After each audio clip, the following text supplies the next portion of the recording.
बहुत सारे मुद्दे आ गए हैं, अब तो नए नए आप देख रहे होंगे, क्योंकि पिछली बार हम लोग क्लास नहीं कर पाए थे दिवाली की छुट्टी पे। तो 15 डेज़ का करंट अफेयर्स का जो है मसाला इकट्ठा हो गया है, ठीक है। तो अब पिछले 20 सालों में चाइना ने जिस तरह से राइज किया है, और वो राइज करते करते यहाँ तक पहुँच गया है कि अब उसको इग्नोर नहीं कर पाते। चाइना की स्थिति ऐसी हो गई कि उसको इग्नोर कोई भी नहीं कर सकता, ना तो इकोनॉमी में कर पाता, ना पॉलिटी में कर पाता। वर्ल्ड पॉलिटिक्स में भी आप उसको इग्नोर नहीं कर सकते, इकोनॉमी में भी नहीं कर सकते। तो अगले 10 सालों तक परीक्षाओं का एक विषय बना रहेगा चाइना, चाहे वो किसी भी सब्जेक्ट से हो, इकोनॉमी से हो चाहे पॉलिटी से हो, इंटरनेशनल रिलेशन में हो, वर्ल्ड पॉलिटिक्स में हो, चाइना जरूर मुद्दा रहेगा। तो आपको चाइना को लगभग सभी तरीके से उसका आपको अध्ययन करना पड़ेगा। तो चीन का नोट्स बनाइए अच्छे से, 10 पेज का नोट्स। एक पेज बनाइए चाइना की इकोनॉमी, चीन इतनी आर्थिक महाशक्ति बना कैसे, उसकी जर्नी क्या है, कैसे बना।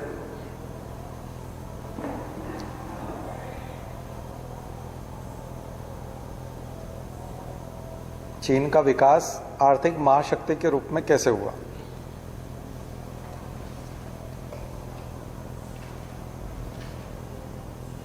आगे बढ़ने का, भारत का आगे बढ़ने का सपना है, तो सपने को पूरा करने के लिए सच्चाई को स्वीकार करना भी जरूरी है। चीन बहुत आगे है, 5 गुना आगे है, भारत से 5 गुना आगे है। तो ये आपको, जनसंख्या लगभग बराबर है, जनसंख्या लगभग बराबर है, और आर्थिक ताकत के तौर पे वो 5 गुना आगे है। तो जब कोई 5 गुना आगे होता है तो उसके पास कई जगह पर खर्च करने की ताकत होती है। तो चीन की आर्थिक महाशक्ति के रूप में बनना, और अब उसका पूरी दुनिया में साम्राज्यवादी विस्तार, इंपीरियलिस्टिक एक्सपांशन, विस्तारवादी नीति, एक्सपांशनिज्म जो हम बोलते हैं, विस्तारवादी नीति।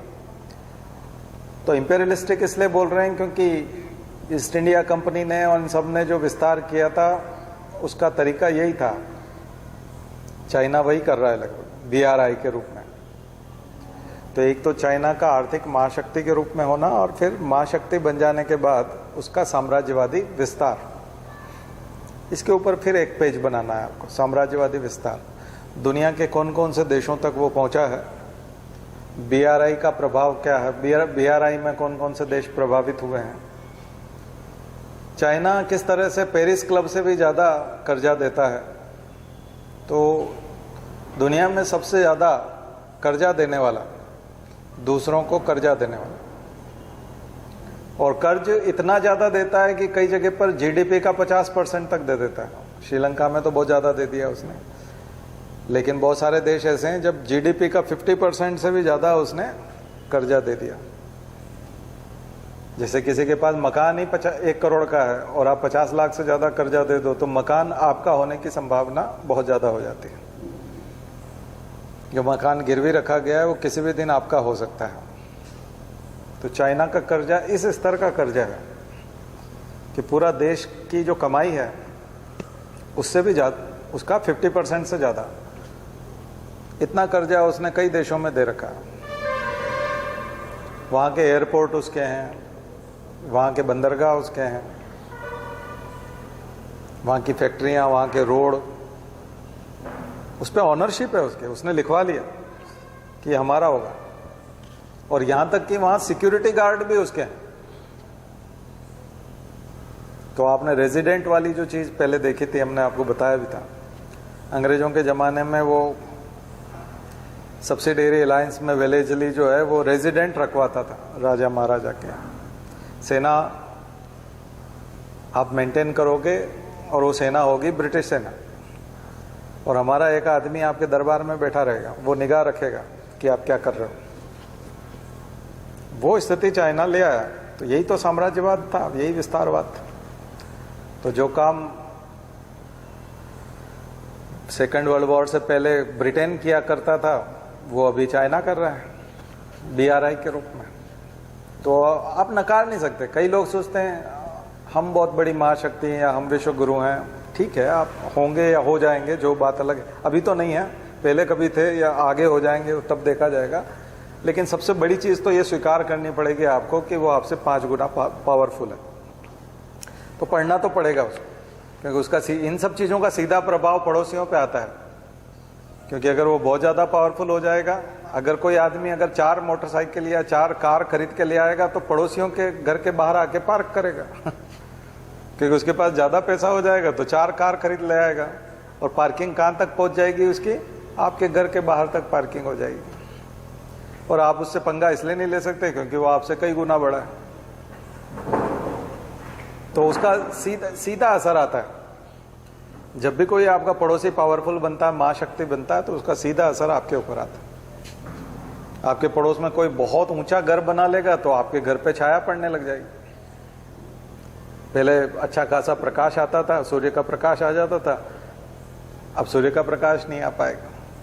ज़्यादा गाड़ियाँ होंगी तो आपके घर के बाहर खड़ी होंगी।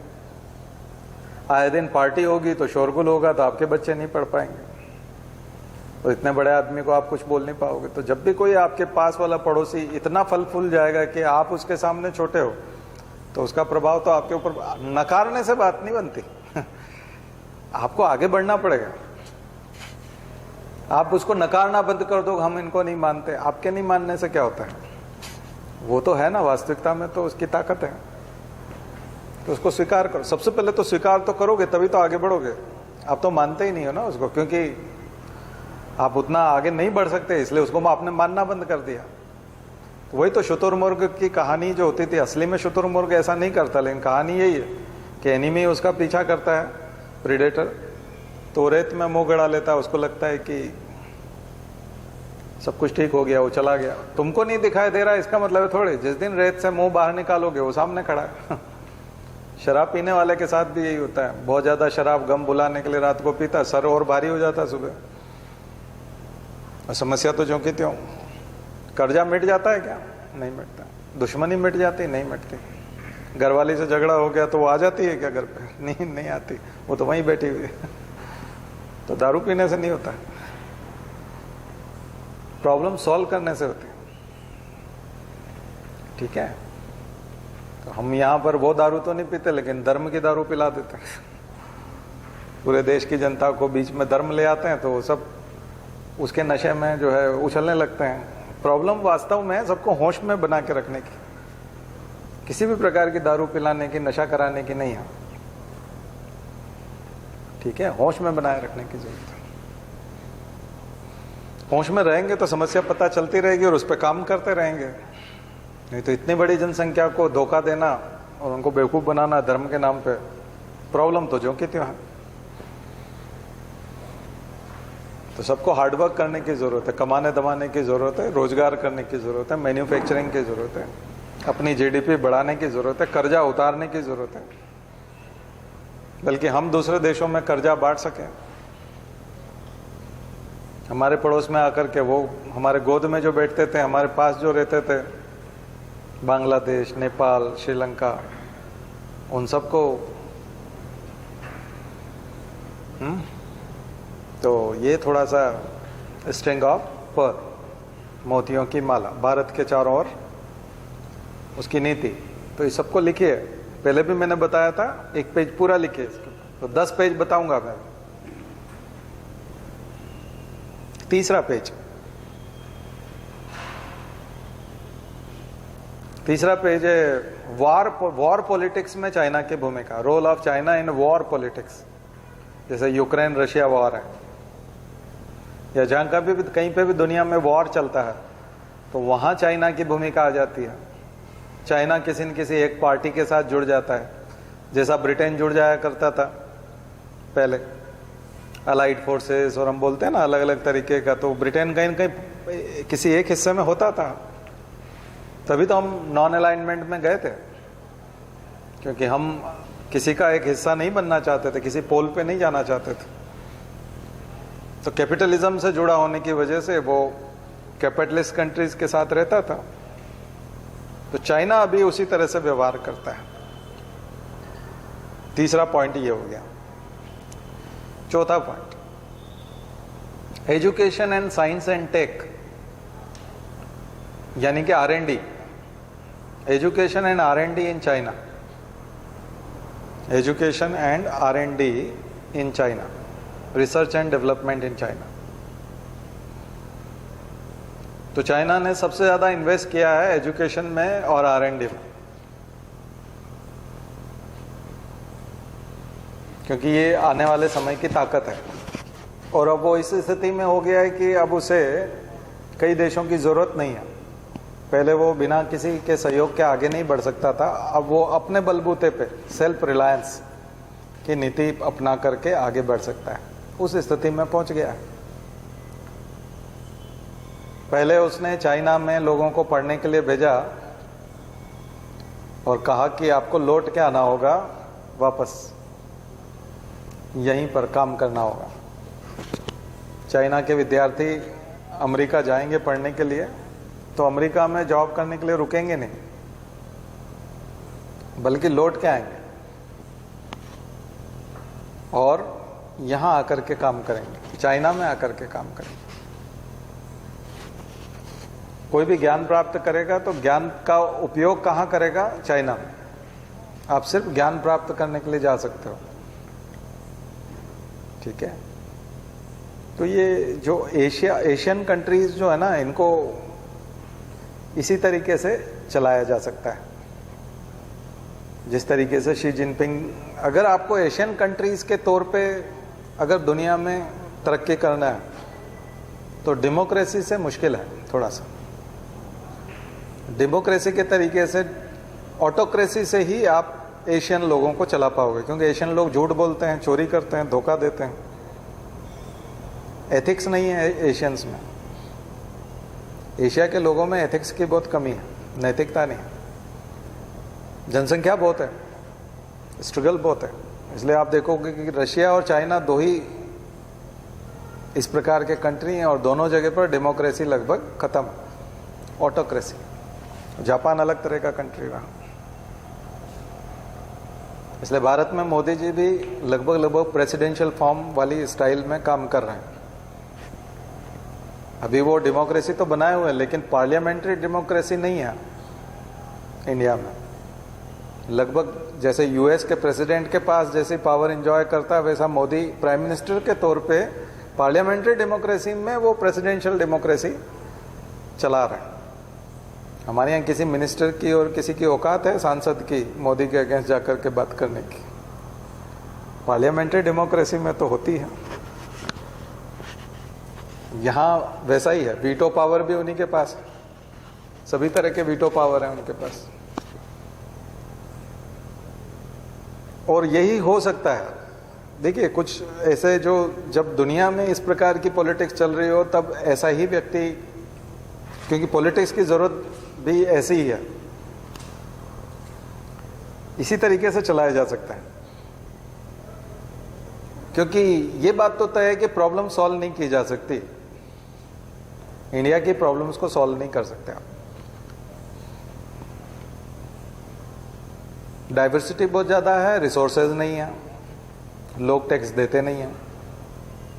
ज़्यादा सिस्टम आप टाइट करोगे तो करप्शन बढ़ जाएगा। तो सिस्टम आप टाइट कर नहीं सकते, क्योंकि ब्यूरोक्रेसी चोर है, टैक्स ऑफिसर्स जितने भी हैं वो सब चोर हैं। आपने थोड़ा सा सिस्टम सुधारने की कोशिश की, डिमोनेटाइजेशन किया, जीएसटी लाए, देखा जाए तो मोदी जी कोई गलत काम नहीं कर रहे थे। रूल्स एंड रेगुलेशंस अप्लाई कर रहे थे, कंप्लायंस बढ़ा रहे थे, एग्जीक्यूशन ठीक कर रहे थे और एक्ट लागू कर रहे थे, कानूनी तो बना रहे थे। संसद में बैठ के। एनआरसी हुआ, सीए हुआ, ये सब संसद में बैठ कर के बहुमत देकर के मोदी को वहां पहुंचाया गया। चाहे वो फार्म लॉज थे तीनों, तो भी उन्होंने संसद में पास कराए, चाहे जैसे भी कराए, लेकिन नियमों से चल रहे थे वो। लेकिन कठोरता महसूस हो रही है, ऐसा लगता है कि वो किसानों के प्रति बहुत कठोर हो गए, जीएसटी में वो व्यापारियों के प्रति बहुत कठोर हो गए, डिमोनेटाइजेशन में वो आम लोगों के प्रति बहुत कठोर हो गए, और जिस तरह से पेंडेमिक में उन्होंने निपटा तो उसमें लगा कि वो सभी के प्रति कठोर हो गए, किसी को भी घर से बाहर निकलने नहीं देना। बट वो तो नियम से काम कर रहे हैं, ये सब तो नियम है ना। एग्जिस्टिंग लॉज को यूज कर रहे हैं या फिर नए कानून बना रहे हैं। ऐसा तो है नहीं कि उन्होंने ऐसे बिना कानून के फरमान जारी कर दिया। लेकिन बहुत मुश्किल काम सत्ता चलाना। अभी ऑल्टरनेट में कोई दूसरा आ जाए तो वो भी कैसे करेगा, एकदम से विकसित कैसे बना देगा देश को, बहुत मुश्किल काम। इंडिया को चलाना, एशियन कंट्रीज को चलाना बहुत बहुत टेढ़ा काम। रिसोर्सेज बहुत कम है, नौकरियां आप सबको दे नहीं सकते, इतनी नौकरियां हैं नहीं, लोग टैक्स देते नहीं है, सरकार के पास इतना पैसा नहीं है, नया टैक्स आप ला नहीं सकते, टैक्स की सीमा आप बढ़ा नहीं सकते, होल्ला हो जाएगा। तो प्रॉब्लम्स बहुत है।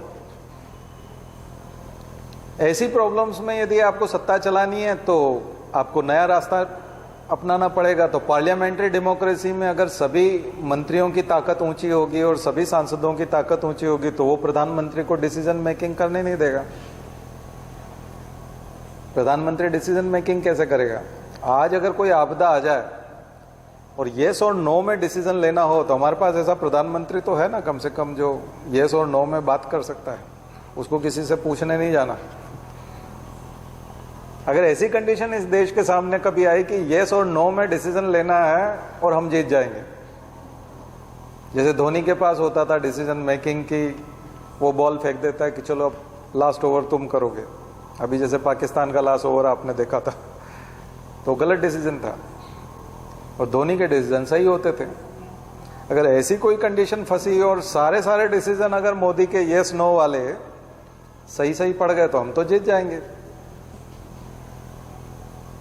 हाँ, लेकिन संभावना वो भी है, उसमें नुकसान भी हो सकता है। बट ऐसी लीडरशिप की जरूरत तो है, क्योंकि दुनिया इसी मुहाने पे आके खड़ी हो गई है।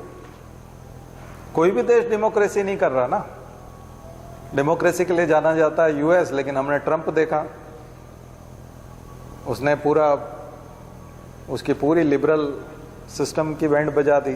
पूरी दुनिया के जितने भी लोग हैं सब लगभग डिक्टेटर हैं, सबके सब लोग अपने राष्ट्रवाद की, उग्र राष्ट्रवाद की बात कर रहे हैं। ऐसे में हम अकेले कैसे कर लेंगे? तो मुझे लगता है कि प्रॉब्लम तो है। अब ये कुछ प्रॉब्लम तो क्रिएट की हुई है, कृत्रिम वाली है, क्योंकि कांग्रेस को खत्म किया गया। उन्होंने कहा मुझे कांग्रेस मुक्त चाहिए, तो विपक्ष तो आपने खत्म कर दिया, तो अब आप अपेक्षा करोगे कि वो एक ही दिन में उठ खड़ा हो, तो उठ खड़ा नहीं हो सकता। आपने कहा हम रात भर जागेंगे, घर की चौकीदारी करेंगे, पड़ोसी को सबको हम नींद की दवा दे देते हैं, तुम सब सो जाओ, तुम में से कोई जगना नहीं चाहिए, तुम में से किसी को हम जगने नहीं देंगे। अब चोर आएंगे तो आपको अकेले निपटना होगा। पहले पर पूरा मोहल्ला जो है वो सपोर्ट कर सकता था, तो विपक्ष मुक्त मतलब कांग्रेस मुक्त मतलब विपक्ष मुक्त हो गया। तब आपको अकेले के, और अगर आप भी सो गए जब चोर आए तो फिर तो बैंड बजनी है। तो ये तो बहुत रिस्की गेम हो गया। तो कंट्री तो उस जगह पर आ गया है कि अब उन्हीं के भरोसे है, येस और नो अब आपको करना है, आप ही के भरोसे। और आपने भरोसा दिया भी कि मैं अच्छा करूंगा, लेकिन नहीं करते बना तो फिर उसके बाद कोई दोष देने वाला भी नहीं मिलेगा, क्योंकि कोई बचेगा ही नहीं। स्थिति बहुत खराब होगी। तो एशियन कंट्रीज में प्रॉब्लम भी है, करप्शन बहुत ज्यादा है, लोग देशभक्ति की भी कमी है, दिक्कत है बहुत ज्यादा। इसलिए आप देखोगे कि चाइना बिल्कुल छूट नहीं देता अपने नागरिकों को, ह्यूमन राइट्स का वायलेशन करता है, उनसे 12-14 घंटे काम करा के देश को विकसित कर दिया। मोदी जी पूरे देश को गुजरात मानते हैं। गुजरात जैसे सावन का अंधा हरा ही हरा सूझता है ना, बोलते हैं सावन में अंधा होता है आदमी तो उसको फिर अंधे होने के बाद भी सब तरफ हरा ही दिखता है, क्योंकि वो सावन में अंधा हुआ था। तो आदमी गुजरात में आंखें खोली है, तो गुजरात में आंखें खोली है तो उसको इंडिया पूरा गुजरात ही दिखता है। उसका एक फायदा है, इंफ्रास्ट्रक्चर की तरफ वो भागते हैं, सुविधाएं बहुत अच्छा करना चाहते हैं। तो मैं चूंकि एक तरफ चाइना पढ़ा रहा हूं, तो दूसरी तरफ इंडिया की लीडरशिप इसलिए बता रहा हूं आपको कि वो चाइना से लड़ने के लिए या चाइना जैसे देशों के साथ वो करने के लिए बहुत अच्छी चीज़ है। तो हमारे पास जो भी लीडरशिप है वो इस जमाने के हिसाब से काफ़ी हद तक ठीक है। उसकी कमियां हैं, लाख कमियां हैं, लेकिन उन्होंने डेमोक्रेसी के अंदर ही जो 2 फॉर्म है उसमें से एक फॉर्म को चूज कर लिया है, प्रेसिडेंशियल फॉर्म। घोषणा तो यही है कि पार्लियामेंट्री फॉर्म ऑफ डेमोक्रेसी हमारे पास है, बट वो एंजॉय कर रहे हैं presidential form of democracy popular leader के तौर पे। पॉपुलर लीडर इतने ज्यादा हो गए, अपना कल्ट बना लिया उन्होंने, इंदिरा गांधी की तरह, जवाहरलाल नेहरू की तरह एक कल्ट विकसित कर लिया और वो पूजे जाने के लेवल पे चले गए, लोग उनको पूजने लगे। तो अब उनमें विरोध के स्वर उठना बहुत मुश्किल हो गया, और जहां कहीं विरोध के स्वर आते हैं तो वो दिक्कत हो जाती है। तो इंडिया की जो लीडरशिप है अभी वो परफेक्ट है पड़ोसियों के हिसाब से, और जो भी वर्ल्ड का सिनेरियो उसके हिसाब से परफेक्ट है। इतने दिनों की स्टडी के बाद मैं आपको सॉल्यूशन बता रहा हूं कि ये परफेक्ट है, क्योंकि इसकी जगह पे कोई भी दूसरी आएगी तो थोड़ी सी रिस्क हो जाए, क्योंकि बात बहुत बिगड़ चुकी है अपनी। या तो हम ग्रो कर चुके होते चाइना तक, तब ठीक लगता। तो आपको ऐसा रहना पड़ेगा, जब आपके पास जहर नहीं हो तो आपको बार बार फुकारना पड़ता है और हमेशा ऐसा दर्शाना पड़ता है कि आप बहुत जहरीले हो, क्योंकि आपके पास वाकई में जहर नहीं है। क्योंकि अब कभी भी आप किसी का कुछ बिगाड़ नहीं पाओगे। इसलिए मैंने बताया ना, नॉन पॉइजनस स्नेक जो होता है वो ज्यादा मिमिक्री करता है उसकी, पॉइजनस स्नेक। ओरिजिनल पॉइजनस जो स्नेक होता है कोबरा, वो उतना नाटक नहीं करता, उसको ज्यादा करना पड़ता है।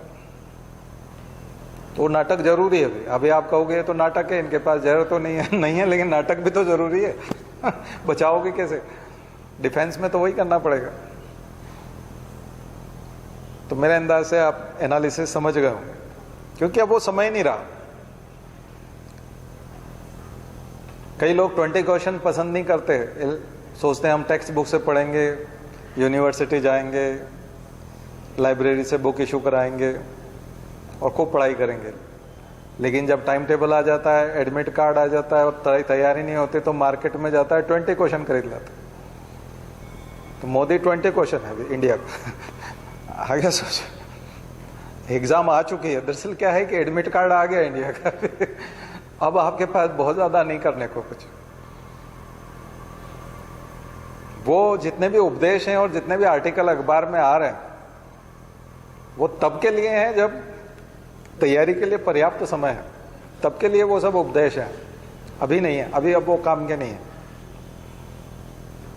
क्योंकि आसपास इतना डेवलपमेंट हो चुका है और इतना कुछ हो चुका है कि अब आप कुछ नहीं कर सकते हैं। तो आपको शॉर्टकट के तौर पे वही उचित है। हाँ, पर पिछले 8 साल में जब से मोदी प्रधानमंत्री थे, तब ये समय था जिसमें बहुत कुछ किया जा सकता था। वो समय था, 8-9 साल में काफी कुछ हो सकता था, लेकिन हुआ नहीं। उसके कारण है कि एक तो डिमोनेटाइजेशन है, जीएसटी है, और सबसे बड़ा पेंडेमिक है। 2 तो हमारे खुद के किए हुए हैं और एक हमारे ऊपर प्रकृति ने पकड़ा दिया हमको। तो 3 चीजें हो गई, और ऊपर से रशिया यूक्रेन हो गया। एक पड़ोसियों ने दे दिया, 2 हमने किए। 2 कुल्हाड़ी हमने मारी पांव पे। एक प्रकृति ने दे दिया पेंडेमिक, एक रशिया ने पकड़ा दिया यूक्रेन पे हमला करके। तो ये 4 चीजें इतनी भयानक है कि अब आपके पास चारा नहीं बचा। लास्ट ऑप्शन के तौर पर मोदी, और मोदी प्रेसिडेंशियल फॉर्म को एंजॉय कर रहे हैं। उन्होंने सीख लिया। मैंने अभी तक आपको पॉलिटी पढ़ाया, तब आपको बताया था कि इंडिया में कॉन्स्टिट्यूशनली हम लोगों को पार्लियामेंट्री फॉर्म ऑफ डेमोक्रेसी मिली हुई है। गवर्नमेंट कैसी है हमारी? पार्लियामेंट्री गवर्नमेंट, जो लिमिटेड गवर्नमेंट। बट यहाँ उन्होंने खुद ने कहा था maximum governance and minimum government, but उल्टा हो गया, मैक्सिमम गवर्नमेंट हो गया, आउटपुट तो बहुत कम, तो गवर्नेंस तो बहुत कम रह गया। अब तो सारा गवर्नमेंट ही है, और वो ठीक भी है समय के साथ, क्योंकि इंडिया को फ्री भी नहीं छोड़ सकते। यहाँ की जनता इस लायक भी नहीं कि उसको इतना फ्री छोड़ दे, करप्शन करने लग जाएगी, छूट नहीं दे सकते। एशिया की प्रॉब्लम है, पूरे एशिया की प्रॉब्लम। यूरोप में रिसोर्सेज बहुत हैं, लोग कम है, लैंड एरिया ज़्यादा है, तो ज्योग्राफी सीधा सीधा उसका संबंध है। ठीक है, अब इसके हिसाब से आप चाइना को समझने की कोशिश कीजिए, क्योंकि मैंने इंडिया को तो थोड़ा काफ़ी हद तक जस्टिफाई कर दिया, नहीं तो हम अपने आप को दोष देने में लग जाएंगे, ये कर लेते तो ऐसा हो जाता, वैसा हो जाता। नहीं, कोई दिक्कत नहीं। इसलिए हमारी सारी पॉलिसीज बनती है। हम कोई हेलीकॉप्टर भी बनाते हैं, अगर हमारा हिंदुस्तान एरोनॉटिक वाला बनाता है, HAL बनाता है या कोई भी बनाता है, तो हम सारा वेस्टर्न बॉर्डर की बात करते हैं, पश्चिमी सीमा की बात करते हैं, पाकिस्तान की बात करते हैं। हम कभी भी उत्तरी सीमा की बात नहीं करते, चाइना के साथ बात ही नहीं करते, क्योंकि चाइना के साथ हमारी जो बॉर्डर है वो दोनों ही इन्हें बिटेंट, मतलब वो ना तो उधर के लोग रहते हैं वहाँ, या ना यहाँ ना इधर के रहते हैं। केवल नाक की लड़ाई है, तो उसमें ज़्यादा वो इन्वॉल्व नहीं होते, उसको इशू नहीं है। दूसरा, आपने अभी शी जिनपिंग जब थी 3rd टर्म के लिए मीटिंग में थे पोलित ब्यूरो की, तब आपने देखा वो गलवान के उस जनरल को ले आए कि इन्होंने देखो गलवान में इंडियंस को मारा, तो अब वो खुद इंडिया को बता रहे हैं। तो ये इंडिया के लिए भी एक प्रकार का अचीवमेंट है, क्योंकि इंडिया को तो वो कुछ मानते नहीं, लेकिन तीसरी बार राष्ट्रपति आने के लिए वो इंडिया को दुश्मन बता रहे हैं कि इंडिया देखो हमारा दुश्मन है, अंदर तक परेशान करता है, हमने वहाँ जा करके इनको पीटा और उसका बयान करवा दिया। तो ये एक प्रकार का अचीवमेंट ही है, या ये मैं कहूँ कि मोदी का अचीवमेंट है कि अभी तक शी जिनपिंग इंडिया को कुछ मानते नहीं थे, सीधा US से फाइट की बात करते थे, अब वो इंडिया को भी काउंट कर रहे हैं, अपने लोगों को बता रहे हैं कि इंडिया हमारा दुश्मन है और हमको। तो ये एक तरह की इंडिया की डिप्लोमेसी की एक प्रकार की जीत कह सकते हैं। चाहे उन्होंने, कई लोग तो बोल रहे हैं कि वो ऐसा क्यों कर रहे हैं, जो भी कर रहे हैं ठीक है, कम से कम अपने देश में अपनी लोकल में पॉपुलैरिटी बढ़ाने के लिए, अपने लोगों के बीच अपनी इज्जत बढ़ाने के लिए वो इंडिया के नाम को यूज़ कर रहे हैं। तो कुछ ये एनालिसिस हैं जो अखबारों में अलग तरीके से आएंगे, मैंने आपको थोड़ा सा अलग व्यू बताया। ठीक है। तीसरा, पड़ोसियों के साथ संबंध, चीन के पड़ोसियों के साथ संबंध, उसमें साउथ चाइना से प्रॉब्लम भी आ जाएगा। पड़ोसियों के साथ संबंध और साउथ चाइना से, साउथ चाइना से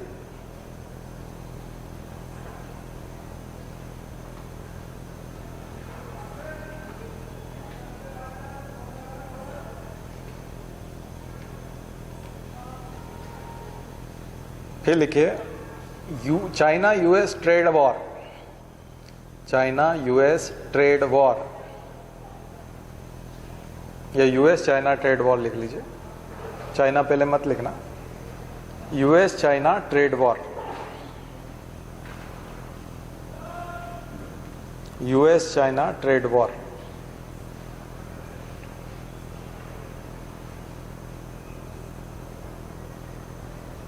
तीसरा, China in world currency basket, China in world currency basket. World currency basket में ई युआन भी आ जाएगा, e yuan digital currency, central digital currency India भी लेके आ रहा है, central bank digital currency CBDC की बात हम भी कर रहे हैं, चाइना ई युआन लेके आया है। तो ये डिजिटल करेंसी, युआन को वो वैसे भी आगे बढ़ाना चाह रहा था, लेकिन डॉलर की सुप्रीमेसी के अगेंस्ट चाइना, तो डॉलर वर्सेस युआन भी कर सकते हो, ब्रैकेट में लिख लीजिए डॉलर वर्सेस युआन, इसी को आपको लिखना है dollar versus yuan.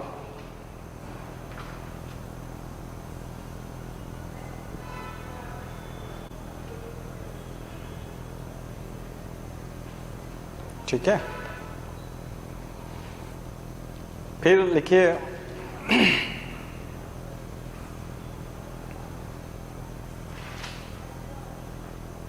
Role of China in climate change management. Climate change से जुड़ी हुई चीज में चाइना का रोल, जलवायु परिवर्तन प्रबंधन में चाइना की भूमिका। कितने हो गए? 8। नवा आ जाएगा टेररिज्म।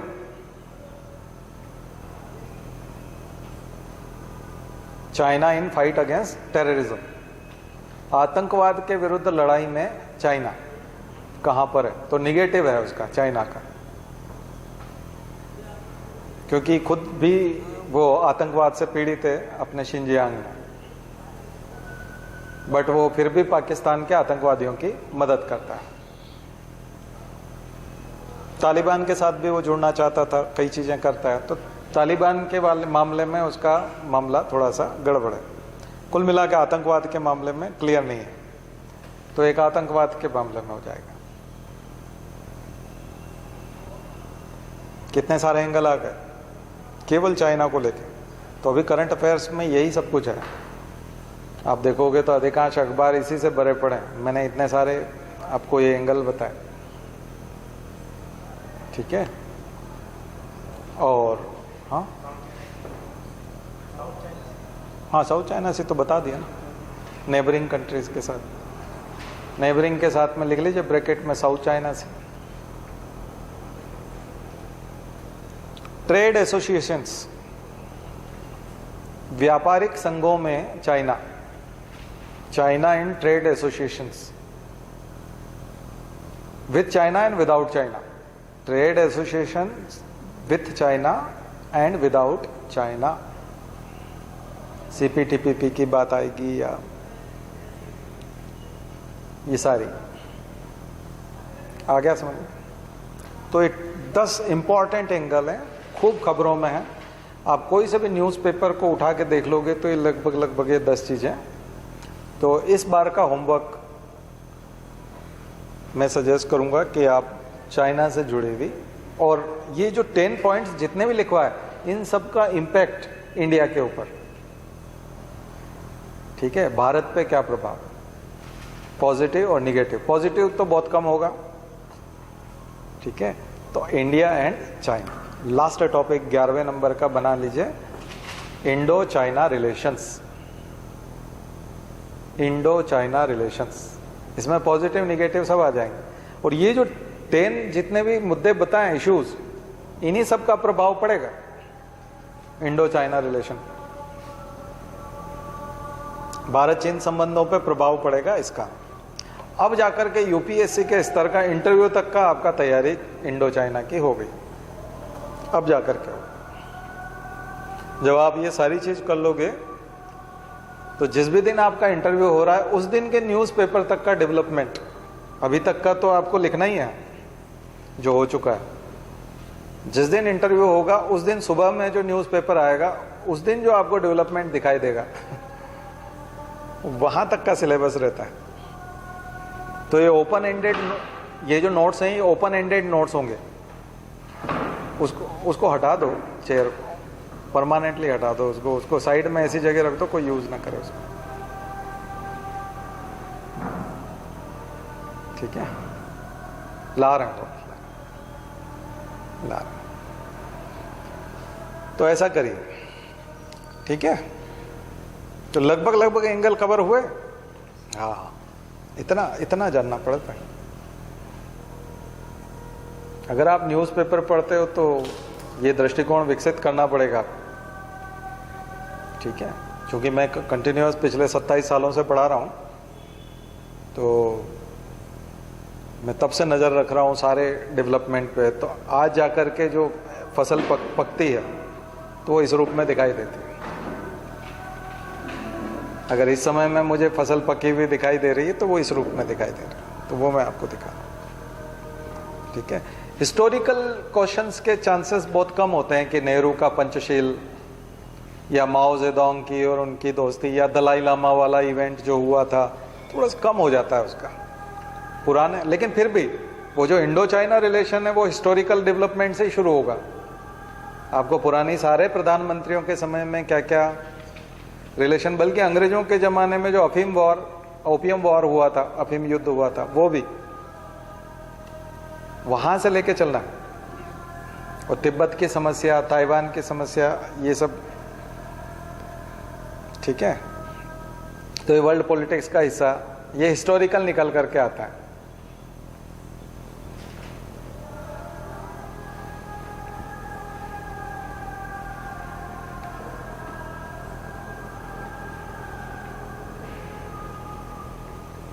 तो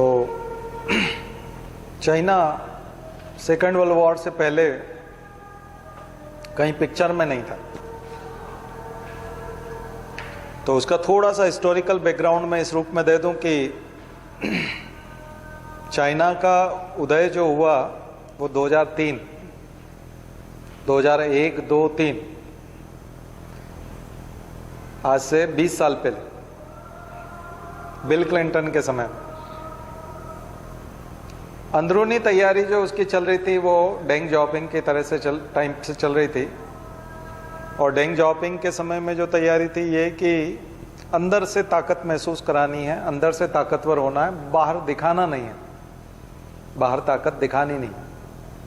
तो 1980s में 71 से लेके 80 में और 90 तक, 1970 से लेके बल्कि 2000 तक, 1971 से 2000 तक 30 साल तक चाइना ने अपनी ताकत महसूस नहीं होने दी। अंदर ही अंदर उसने अपने आप को ताकतवर बनाया और उसने कहा कि चुप रहो और ताकतवर बनो, घोषणा मत करो, डिक्लेयर मत करो कि आप ताकतवर हो गए, सबको दया करने दो कि ये बहुत कमजोर है। और यही हुआ भी। वेस्ट को, अमेरिका को, यूरोपियन कंट्रीज को, सबको लगा कि अगर चाइना की मदद करेंगे तो ये थोड़ा इसके पास पैसा आएगा, और पैसा जब इसके पास आ जाएगा तो इनके लोगों में थोड़ा सा लालच जगेगा, यहाँ के नागरिक ज़्यादा पैसा कमाने की कोशिश करेंगे, और ज़्यादा पैसा कमाने के चक्कर में फिर वो एक तरह से कैपिटलिज्म को मानने लगेंगे, पूंजीवाद को मानने लगेंगे, कम्युनिज्म छूट जाएगा। तो चाइना की जो बुरी आदतें हैं वो एक तरह से ख़त्म हो जाएंगी। लेकिन ऐसा कुछ हुआ नहीं। उन्होंने टेक्नोलॉजी दी। चाइना ने शर्त भी रखी, आप मेरे पास 140 करोड़ लोग हैं, अगर आप 140 करोड़ लोगों को देखते हुए चाइना में आना चाहते हैं कि 140 करोड़ लोगों का बाजार है। आप देखते हो भारत में जो शर्ट बिकते हैं अमेरिका की कंपनियों के, वो यहीं हैदराबाद में, बेंगलोर में यहीं सिले जाते हैं, श्रीलंका में, बांग्लादेश में सिले जाते हैं, तैयार हो जाते हैं, हमारे यहाँ मॉल में मिलते हैं। कंपनी अमेरिका की होती है लेकिन बनाती तो यहीं पे, यहीं से वो मार्केट से कपड़ा उठाते हैं, टेलर भी यहीं का होता है, धागा भी यहीं का होता है, वहाँ से बस डिज़ाइन आ जाती है, उस डिज़ाइन का माल तैयार हो जाता है, स्टिकर उसका लग जाता है, आपके यहाँ आ जाता है, आप खरीदते हो उसको उसी रेट में जो अमेरिका में मिल रहा है, उसी रेट में आप भी खरीदते हो। अगर आप अमेरिका से, अमेज़ॉन से मंगवाओगे तो लगभग ठीक वैसा ही डिज़ाइन वाला शर्ट मिलेगा, पर क्वालिटी थोड़ी अलग होगी, क्योंकि वो उसके लिए जब बनाता है तो अलग तरीके से बनाता है, आपके लिए जब बनाता है तो लोकल बनाता है।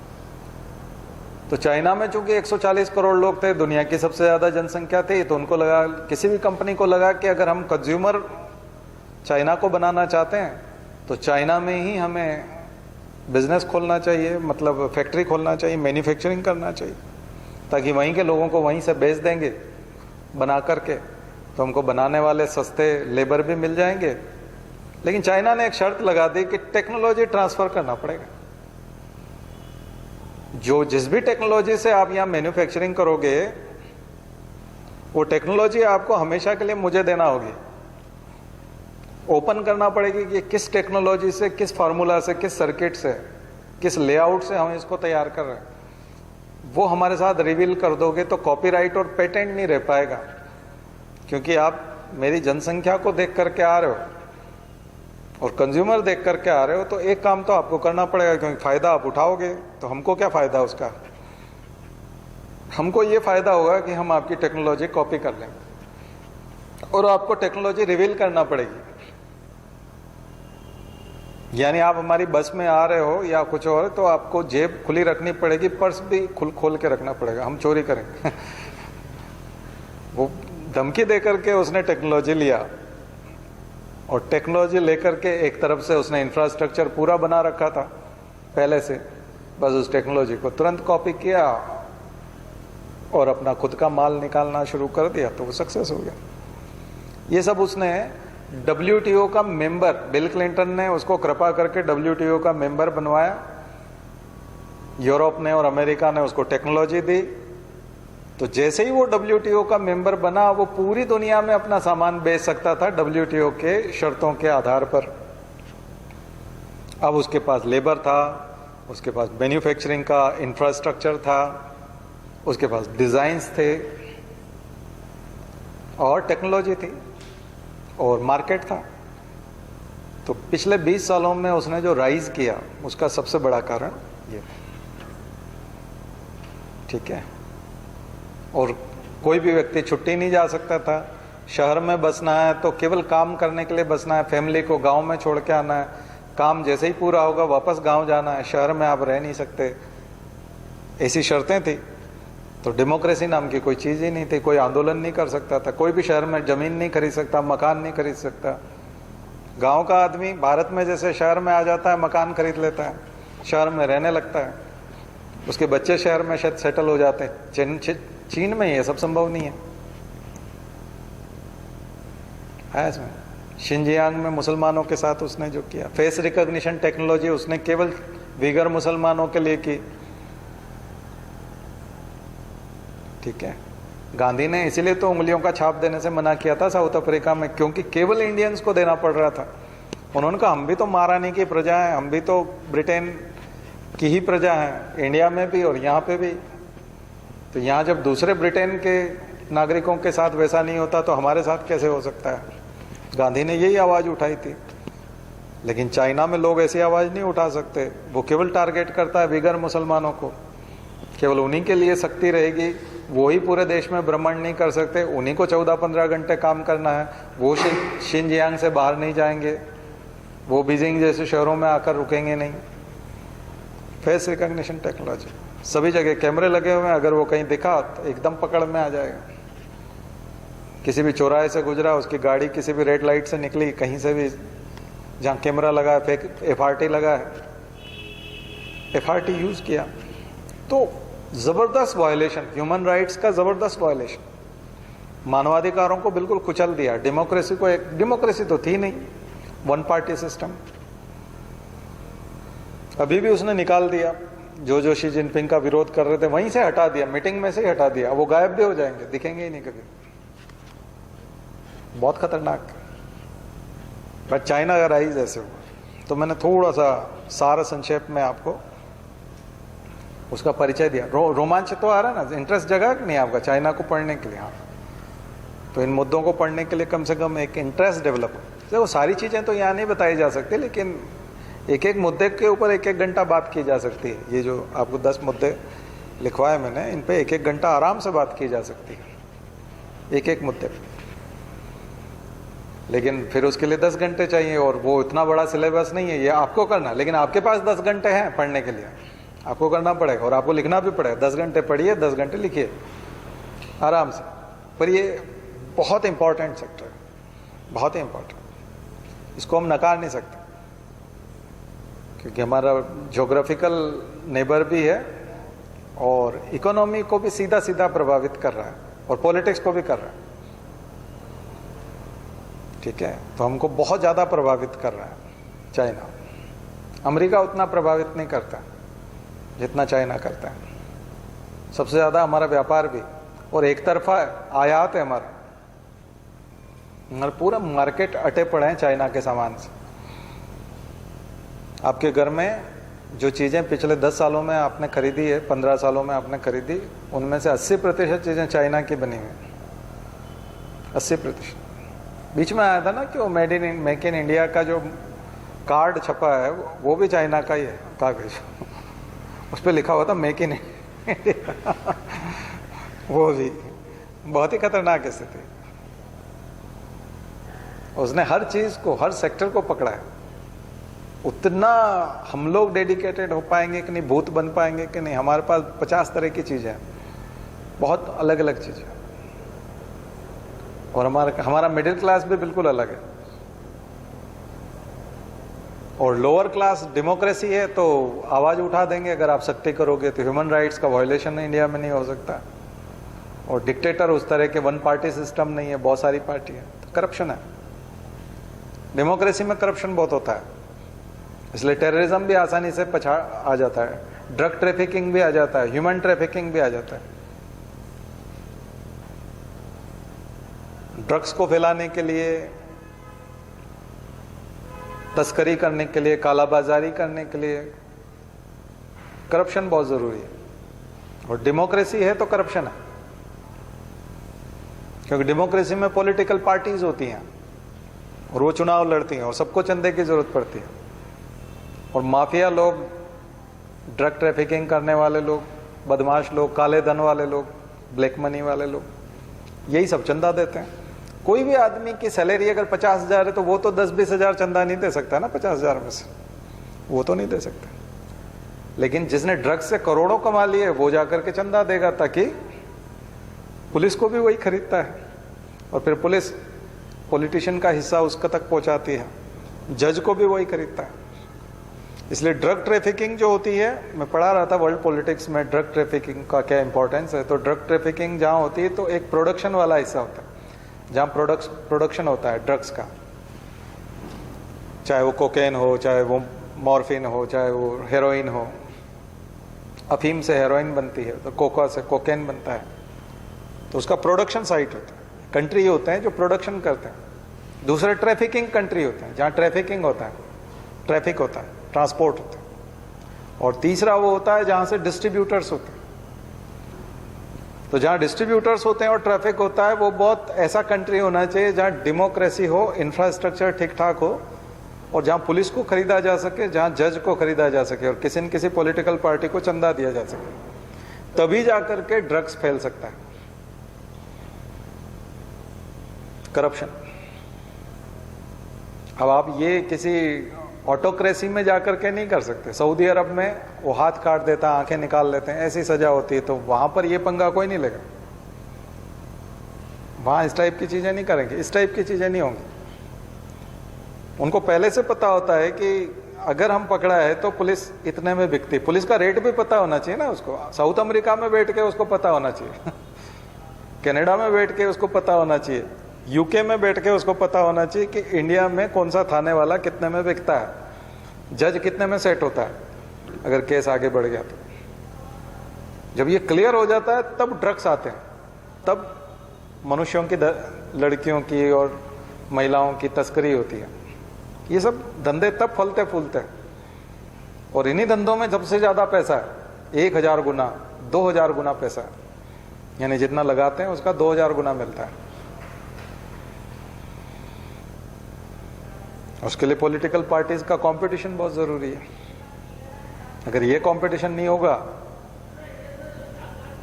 तो फिर नहीं हो पाएगा। बात समझ में आ रही ना?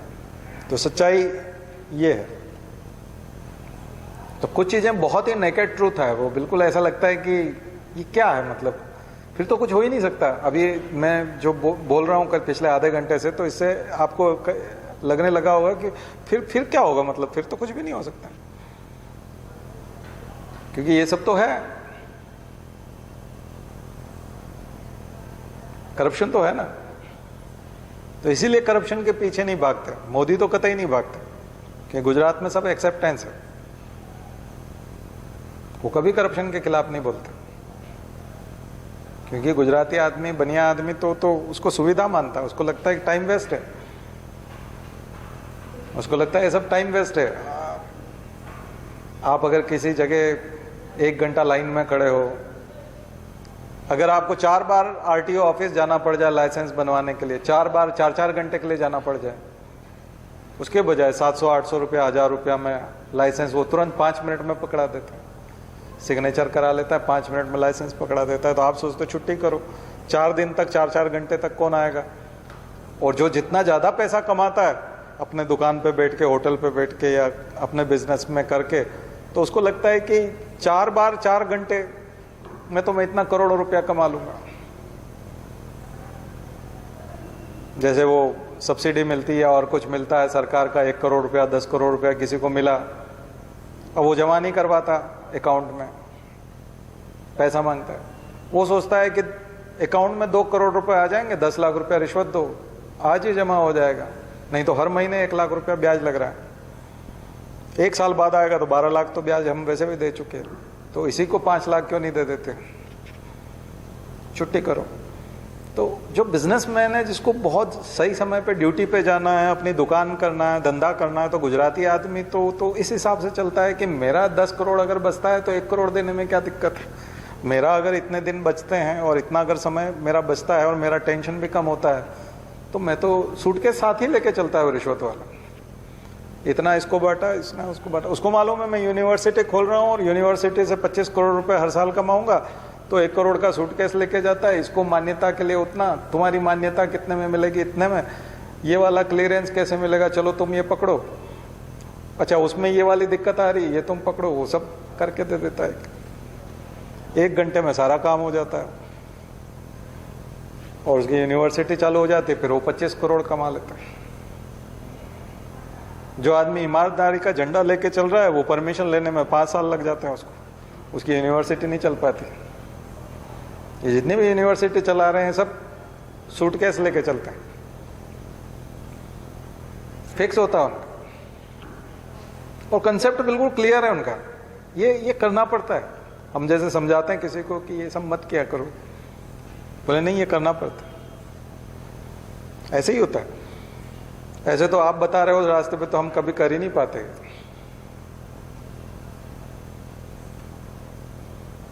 ठीक है, ये होता है। 50% कॉलोनीज जो हैं वो फर्जी हैं, सरकारी जमीन पे बनी है, दूसरे की जमीन पे बनी है, सब फर्जी है। बट वो सब तरह का अनुमति ले चुके हैं पैसा देके। बाद में 5 साल बाद पता चलता है कि ये फर्जी है, तो वो फिर कब तक वो सोसाइटी बन चुकी होती है उनकी, रहने वाले लोग बोलते हैं हमने तो भाई पैसे दिए हैं, वो कोर्ट चले जाते हैं, कैसे भी करके समझौता होता है और उनको फिर वो जैसे तैसे परमिशन मिल जाती, वो रहते हैं, उनको निकालता कोई नहीं। बट अवैध है, बहुत कुछ अवैध चल रहा है रिश्वत की वजह से। अब आप अपेक्षा करें कि हम लोग उससे मुकाबला कर लेंगे डिक्टेटर वाले कंट्री से, जहां डिक्टेटरशिप है, 1 पार्टी सिस्टम है, डेमोक्रेसी के रहते हुए, सारे अधिकारों को बहाल करते हुए, सारी ह्यूमन राइट्स का पालन करते हुए। बहुत मुश्किल काम, बहुत मुश्किल काम। समझ में आ गया? तो मैंने इंडिया की स्थिति बहुत अच्छे से आपको अंदरूनी वाली बता दी। अब आप देखो कि कैसे डेवलपमेंट करना है। सूटकेस रखना है ना फ्यूचर में, बड़ा आदमी बन के। हाँ, एक सूटकेस रखना पड़ेगा। नहीं, सूटकेस नहीं रखना, उसका तरीका तो हमने आपको बताया। बाकी लेक्चर तो हम खूब दिए हैं। आज मैंने थोड़ा सा लेक्चर का फ्लेवर चेंज किया है कि इंडिया की वाकई में स्थिति क्या है और क्यों पॉलिटिशियन उनमें उलझते नहीं, क्योंकि उनकी मान्यता है कि ये रहेगा, कुछ नहीं हो सकता इसका। ठीक है, उनमें एक्सेप्टेंस है, वो उसको सुविधा मानते हैं, इसलिए भ्रष्टाचार को शिष्टाचार माना जाता है। ठीक है, इसलिए जल्दी से बन जाओ IAS। ठीक है, शिष्टाचार का हिस्सा हो जाओ। यही है अभी तक की स्थिति, तो यही है। आमूलचूल परिवर्तन करने के लिए नैतिकता, एथिक्स, आध्यात्मिक मूल्य, वो सब उस लेवल पे चाहिए। ठीक है, और उसके लिए पढ़ाई करनी पड़ेगी, गहन पढ़ाई करना, चरित्र ऊंचा करना पड़ेगा। मुश्किल है, क्योंकि हम कंज्यूमरिज्म के विशियस साइकिल में फंस चुके हैं। हमें खरीदना है, हम खरीदने में उलझ गए। टी शर्ट पुराना हो गया है, नया चाहिए। जर्किन, ये तो पिछले साल बहुत सारे फोटो आ चुके हैं इसके, तो सेल्फी डालना है तो इसके तो 3-4 सेल्फी बन चुकी हैं। अब हमको दूसरा चाहिए, इस ठंड में पहनने के लिए दूसरा चाहिए, उस पार्टी के लिए फिर दूसरा चाहिए। तो हम उस विशेष साइकिल के लिए खरीदना चाहते हैं। खरीदने के लिए कमाना पड़ेगा। और फिर किसी भी तरह से कमाना पड़ेगा, तो फिर हम उस विशेष साइकिल को पूरा करने में लग गए। तो भारत के जो आदर्श थे वो आध्यात्मिकता थी, उच्च आदर्श थे, सादा जीवन, उच्च विचार था, वो बहुत अलग चीज़ है, वो उसके साथ फिट होती है। तो हमारा धर्म अध्यात्म उनके साथ चलता है। और अब है उपभोक्तावाद, मार्केट अटा पड़ा है, भरा पड़ा है, और एक कंपटीशन है खरीदारी का, गैजेट्स का। हमारे पास ये चाहिए, बार बार टेक्नोलॉजी हमको पुराना महसूस कराती है। अब ये पुराना हो गया है, ये वर्जन पुराना, अपग्रेड करो, इसको अपग्रेड करो। बार बार दिन भर मैसेज आते हैं, तुम जो यूज़ कर रहे हो ये बहुत पुराना है, इसको अपग्रेड करो। और अपग्रेड करने के लिए ज़्यादा पैसा लगेगा, पिछली बार जो दिया उससे भी ज़्यादा लगेगा। फिर हम उस चक्कर में पड़ जाते हैं कि इसको अपग्रेड करें तो फिर और कमाएंगे, और कमाएंगे तो एथिक्स और कम हो जाएंगे एथिक्स और कम हो जाएंगे। तो इंडिया की जो कल्चर है और हिंदुस्तान का जो पूरा धर्म है और अध्यात्म है वो त्याग वाला है, उसमें छोड़ना पड़ता है। इसलिए आप जैन धर्म के साधु को देखते हो कि करोड़ों की संपत्ति देख करके वो साधु बन गए। रोज आए दिन एक खबर आती है ना कि 35 करोड़ का था, 350 करोड़ की संपत्ति थी, और आज वो जैन साधु बन गए। यानी अब वो मोबाइल का यूज़ नहीं करेंगे, अब वो शूज़ नहीं पहनेंगे एडिडास के और इसके, अब वो नाइके वगैरह कुछ नहीं पहनेंगे, है ना। अब वो क्या हो गए, आम आदमी हो गए। आम आदमी से भी बल्कि साधु हो गए, त्याग। तो एक तरफ सेक्रीफाइस है और दूसरी तरफ आकर्षण है, अट्रैक्शंस है, और तरह तरह के अट्रैक्शंस हैं, और उसको पूरा करने के लिए पैसा चाहिए। और पैसे के लिए फिर वो रास्ता बताता है, तो फिर आप चरित्र से नीचे आ जाते हो, क्योंकि वही रास्ते आपको पैसे दे सकते हैं। जितना आप चरित्र से नीचे गिरोगे उतना ज्यादा पैसा। चरित्र बना करके, चरित्र को ऊंचा रख करके पैसा कमाना बहुत मुश्किल काम, ठीक है। अगर आप आईएएस बन गए और आप एसी में नहीं भेज पा रहे अपने बच्चों को, पत्नी और बच्चे कहीं जा रहे हैं, और आप रिजर्वेशन क्लास में बिल्कुल एकदम सामान्य वाले में डाल रहे हो, या थर्ड एसी में भेज रहे हो, तो आपको लगेगा मैं फर्स्ट एसी में भेजूं तो उसका पैसे में फिर बजट कम हो जाएगा।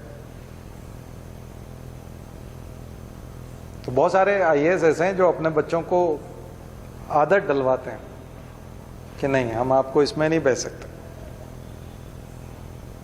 हम आपको ये चीज़ नहीं दिला सकते, आप 4000 वाली खरीद लो, ये 30,000 की है, हम आपको नहीं दिलाएंगे, आप 4000 वाली पसंद करो, हमारे बजट में 4000 वाली है, हम 30,000 वाली नहीं दिला सकते। बोले वो तो ले रहे हैं।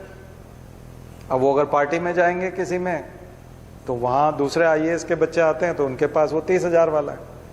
बोले उनने, अंकल ने तो दिलाई है, वो भी तो आप ही के बेच के हैं, उन्होंने भी तो आप ही के साथ आईएएस किया है, पर उनके लड़के के पास तो 30,000, उनकी लड़की के पास तो 30,000 वाला है, मुझे आपने 4,000 वाला दिया। तो कई बार बच्चे घर आकर के रोते हैं, तो आपको सहन करना आना चाहिए कि आपका बच्चा रो रहा है तो उसके बावजूद भी आप पिघलते नहीं हैं, उसके बाद भी आपको नींद आ जाती है। नहीं तो वो रात भर सोचता रहता है कि आज मेरी बेटी रोई, आज मेरा बेटा रोया, क्योंकि उसको मैंने 4,000 का दिलाया, अगर मैंने भी 30,000 का दिया। अगर आप 30,000 पे शिफ्ट हो जाएंगे तो दूसरे दिन फिर आपको इनको ही गड़बड़ करेंगे। आगे सोचिए। तो इसलिए आपके पास पल पल पे प्रलोभन रहेंगे। विशेष साइकिल है ना, ये कुचक्र है, दुष्चक्र है, भयंकर दुष्चक्र है। खरीदारी का, उपभोक्ता का भयंकर दुष्चक्र है, और मार्केट लबालब है। आप डीबी मॉल में जाकर के 1 करोड़ रुपया शाम को खर्च कर सकते हैं, 1 करोड़ रुपया। और हो सकता है कुछ सामान को आप ऑटो में भी लेके आ जाओ 1 करोड़ रुपए के सामान को आप ऑटो में लेके आ जाओ आराम से। तो इसका मतलब कितना सिमट गया और कितनी अपॉर्चुनिटी है। आज से 30 साल पहले ये नहीं थी। इस वजह से बहुत सारे एथिक्स थे उस समय में, बहुत सारे ऑनेस्ट लोग थे पुराने लोगों में, क्योंकि ये सब था ही नहीं, प्रलोभन ही नहीं था ना, मिलता ही नहीं था कुछ। बहुत एफर्ट लगाना पड़ता करने के लिए। भारत में तो आप खर्च ही नहीं कर सकते। 1 करोड़ रुपया खर्च करने की कोई जगह ही नहीं थी जहां आप 1 करोड़ रुपया खर्च कर दें। आप यहीं पे खर्च कर सकते हो, 2 घंटे में खर्च करके ऑटो में बैठ सकते हो, या अपनी कार में बैठ जाओ तो पूरा कार की डिक्की में आ जाएगा 2 करोड़ रुपया, 1 करोड़ रुपया, उसका सामान डिक्की में आ जाएगा। इतना सामान यहाँ मौजूद। तो कंज्यूमरिज्म, उपभोक्तावाद। तो आपको प्रॉब्लम समझ में आ गई। मतलब सारा इंडिया 360 डिग्री समझ में आ रहा है कि इंडिया ऐसा क्यों है। हाँ, फिर आप कहोगे कि उच्च आदर्श, सेक्रीफाइस, त्याग, परंपराएं वो क्यों नहीं है? वो हो नहीं सकती क्योंकि उसमें कष्ट है, उसमें बहुत सारी चीजें हैं, वो भारत में अब बची नहीं है। बहुत मुश्किल काम। खैर, बट कुछ इसके बीच का कुछ रास्ता तो समन्वय करना पड़ेगा। भौतिकवाद और अध्यात्मवाद के बीच का रास्ता, यही हम लोग गायत्री परिवार के माध्यम से यही बताते हैं कि स्वामी विवेकानंद ने भी यही कहा था कि हम पश्चिम से भौतिकवाद लेंगे और हमारा अध्यात्म उनको देंगे, ताकि उनको, उनके पास भौतिकवाद तो बहुत है, तो ये स्वामी विवेकानंद के रास्ते पे चलना पड़ेगा। स्वामी विवेकानंद बहुत पहले, 100 साल पहले हमको सुझा गए, 150 साल पहले, 120 साल पहले उन्होंने हमको बता दिया कि पश्चिम को जरूरत है हमारे अध्यात्म की और हमको जरूरत है उनके भौतिकवाद की। भौतिकवाद से उन्होंने नफरत नहीं किया, उपभोक्तावाद से उन्होंने नफरत नहीं किया। उन्होंने कहा वैज्ञानिक प्रगति भी जरूरी है, औद्योगिक विकास भी जरूरी है और ये भौतिकवाद भी जरूरी है, इसको भी हम लेंगे, पर दोनों का समन्वय बिठाना पड़ेगा। बट इन्फ्लेशन तो एक और मुद्दा जो आप, मैं कल देने वाला था लेकिन आज ही लिख सकते हो। इन्फ्लेशन पिछली बार भी दिया था। महंगाई, इस बीच में महंगाई आ गई।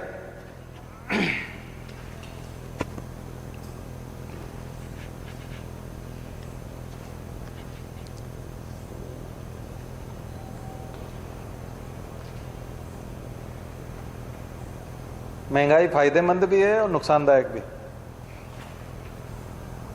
फायदेमंद कैसे?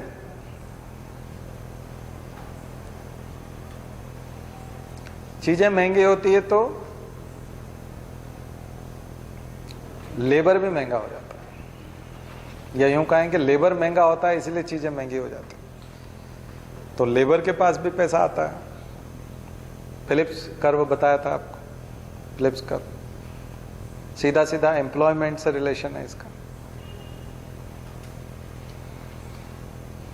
ज्यादा चीजें खरीद रहे हैं लोग क्योंकि लोगों के पास ज्यादा पैसा आ रहा है। ज्यादा पैसा आ रहा है तो रोजगार उतना आवश्यक नहीं है उसके लिए, क्योंकि उसके पास ऑलरेडी पैसा है। तो फिर लेबर महंगा हो जाता है, वो अपनी शर्तों के साथ रोजगार पे जाना चाहता है, तब महंगाई और बढ़ती है। क्योंकि जो मैन्युफैक्चरर है, प्रोड्यूसर है, उसको बहुत महंगा लेबर मिलता है तो वो प्राइस और बढ़ा देता है। ठीक है, तो ये दोनों जो भारत के संदर्भ में देखें तो किसानों की बात करें, खाद्य सामग्री महंगी हो जाती है तो किसानों को फायदा होता है, उत्पादन करने वालों को फायदा होता है। सस्ती चीजें हो जाती तो उपभोक्ताओं को फायदा हो जाता है, किसानों को नुकसान हो जाता है। हम बोलते हैं ना प्याज 1 रुपया किलो हो गया, फेंकना पड़ रहा है। कई बार प्याज फेंकना पड़ता है, किसान मंडी तक ले जाने का पैसा भी नहीं होता ना उसके पास, क्योंकि मंडी में इतना पैसा नहीं मिलेगा, उससे ज्यादा तो ट्रांसपोर्ट में लग जाएगा, तो फिर वो फेंक देता है। तो ये चीज, तो कभी कभी महंगाई, एक हद तक महंगाई फायदेमंद होती है लेकिन एक हद से ज्यादा नुकसानदायक। तो इन्फ्लेशन को इसके साथ जोड़िएगा, उपभोक्तावाद के साथ। चलिए थोड़ा ज्योग्राफी में आ जाइए। तो करंट अफेयर्स तो अभी यही कुछ चल रहा है दुनिया में, तो अभी हम इसी की बात करें। कल और कुछ चीजें बताएंगे आप। भारत की ज्योग्राफी, भारत का भूगोल, इंडियन ज्योग्राफी की बात करें। भारत का नक्शा अच्छे से निकाल लीजिए। सबसे पहले फिजिकल वाला, फिजिकल इंडिया।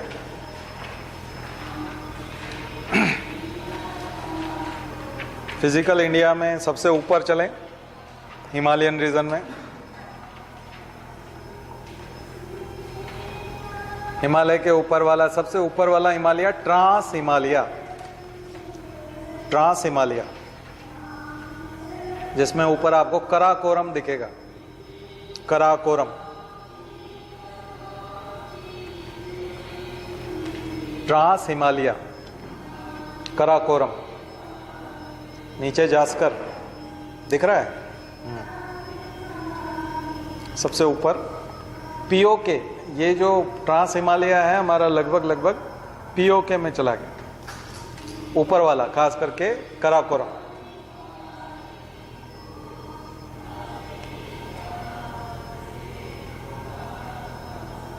तो हिमालयन रीजन में 4 पार्ट आपको यहां दिखाई देंगे। पहला ऊपर ट्रांस हिमालय, नीचे आएगा ग्रेट हिमालय,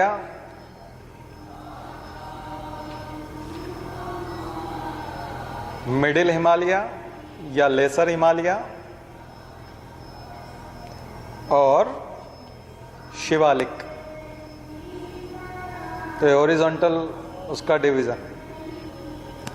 तो ट्रांस हिमालय आगे नहीं बढ़ता पीओके, खास करके कराकोरम पीओके, ऊपर का कराकोरम। तो फिजिकल अगर आपको देखना है तो ऊपर जम्मू कश्मीर में ऊपर जाएंगे पीओके, पाक ऑक्यूपाइड कश्मीर।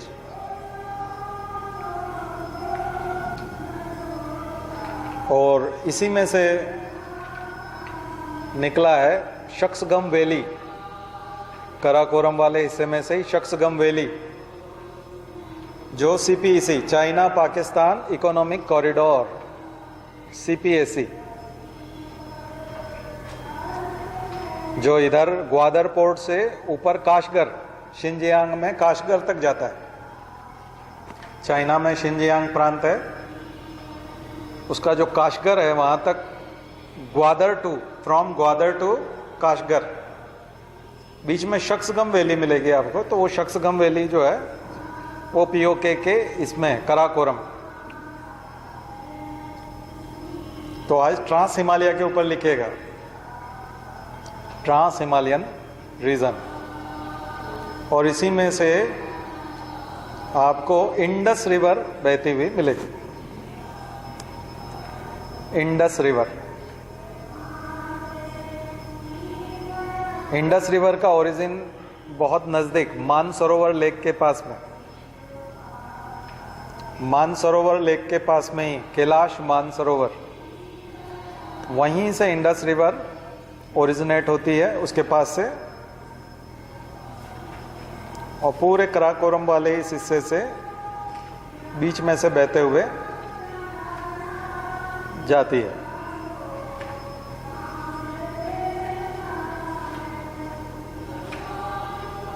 तो हम जब रिवर्स पढ़ेंगे तब उसकी ट्रिब्यूटरीज देखेंगे। तो अभी मैंने आपको थोड़ा सा ये बता दिया ट्रांस हिमालय। थोड़ा सा जब हम valley of flower national park की बात करते हैं इधर उत्तराखंड में, तो उसको भी कई लोग ट्रांस हिमालय में जोड़ते हैं, ठीक है। तो नेपाल बॉर्डर पे हो जाता है। बाकी जो रीजन है वो नीचे वाला ग्रेट हिमालयन रीजन,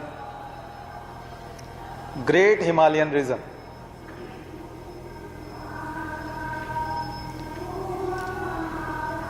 तो सबसे ऊंची चोटी कराकोरम में कौन सी थी बताई थी? K2, yes, Godwin Austen. अब वो हमारे पास नहीं है। वैसे भारत की सबसे ऊंची चोटी इसी को माना जाता है, K2 बोलते हैं, लेकिन वो अब चूंकि हमारे पोजीशन में नहीं है, पाक ऑक्यूपाइड कश्मीर में आती। बाकी सबसे ऊंची चोटी, जो दुनिया की सबसे ऊंची चोटियां हैं, वो सब ग्रेट हिमालयन रीजन में, 8000 फीट, 8000 मीटर से ऊपर जितना भी, वो सब great Himalayan region. Everest, Kanchenjunga, तो भारत की अभी ऑफिशियल जो अभी हमारे पास है वो है कंचनजंगा, सिक्किम नेपाल बॉर्डर, कंचनजंगा। तो ग्रेट हिमालयन रीजन जो है वो पूरा यहां से लेकर नंगा पर्वत, बिल्कुल कोने पे है नंगा पर्वत, जहां कराकोरम खत्म होता है और जास्कर के वहां इधर आपको नंगा पर्वत मिलेगा। कोई दूसरा मैप होगा तो उसमें नंगा पर्वत लिखा भी होगा। वहां से लेके उधर नामचा बरवा तक, अरुणाचल प्रदेश के ऊपर नामचा बरवा, वहां तक गया है ग्रेट हिमालयन रीजन, अरुणाचल के प्रदेश के ऊपर तक ग्रेट हिमालयन रीजन। यहां तमाम ग्लेशियर हैं,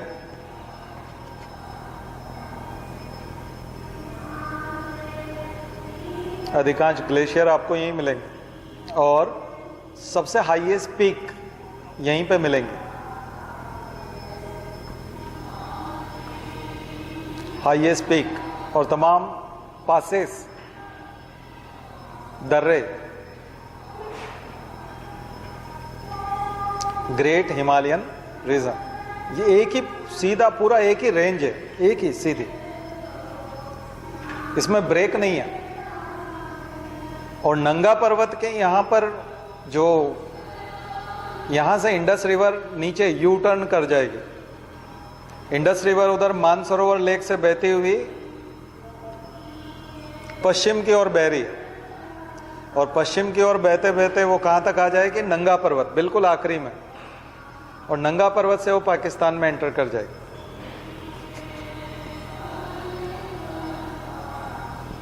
उधर मानसरोवर के थोड़ा नीचे से ब्रह्मपुत्र रिवर निकलती है, वो ब्रह्मपुत्र नामचा बरवा पे जाकर के फिर यू टर्न ले लेगी और अरुणाचल प्रदेश में प्रवेश कर जाएगी। वहां ब्रह्मपुत्र जो है अंदर आ रही है यू टर्न लेकर के। इस प्रकार का जो यू टर्न होता है इसको सिंसिशियल टर्न कहते हैं। सिंसिशियल टर्न एकदम यू टर्न हो जाता है, क्योंकि कोई भी माउंटेन रेंज वहां आकर के खत्म हो रही है। चूंकि वो माउंटेन रेंज वहां आकर के खत्म हो रही है, इसलिए उसको आगे सीधा सीधा फ्लो होके जाना नहीं है, उसको एकदम उसके रेंज के खत्म होने की वजह से वहीं से मुड़ जाना। ठीक है, वहीं पे ऊपर काबुल नदी भी आकर के मिल रही है, सहायक नदियां हम देखेंगे बाद में, ट्रिब्यूटरीज बाद में देखेंगे।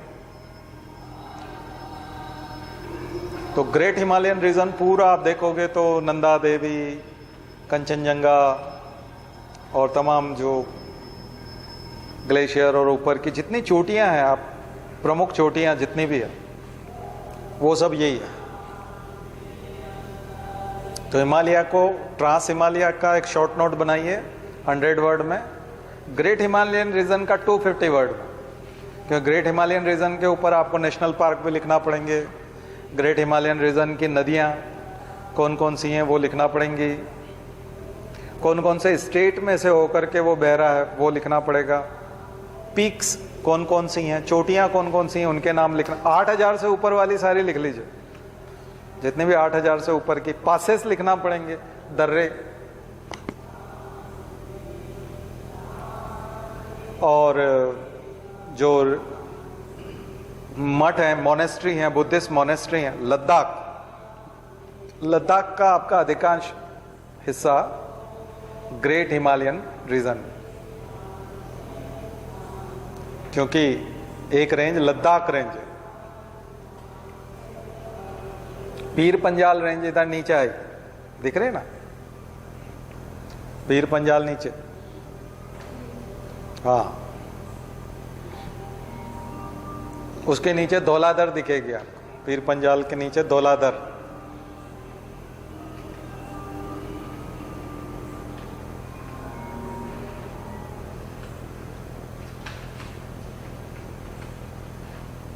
ठीक है, नेपाल में ग्रेट हिमालयन रेंज जो होती हैं उनको महाभारत हिल्स कहते हैं, महाभारत पहाड़। नेपाल में ग्रेट हिमालयन रेंज का नाम क्या है, महाभारत हिल्स।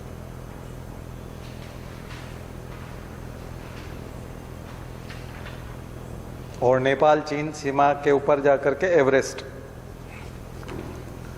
वहां आपको मिलेगा एवरेस्ट।